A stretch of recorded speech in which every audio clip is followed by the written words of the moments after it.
My name is William Merceda. I am an exercise physiologist for a medical center in New Jersey, which is basically a college-educated personal trainer, usually in a personal training studio.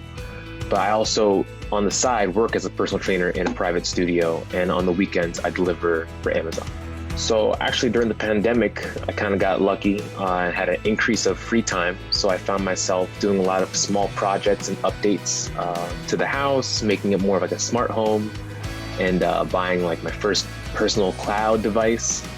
And I had a small issue with that said cloud device, and I ended up doing some troubleshooting and fixing it on my own using some YouTube videos and stuff that I found on Reddit. And it got me to thinking that I could do this possibly for a career. So again, during quarantine and being at home, I was doing research on different stuff that I could do in different fields of IT. And I've always been interested in technology, and cloud, and automation. So I was looking into different pathways I could possibly do to get into IT.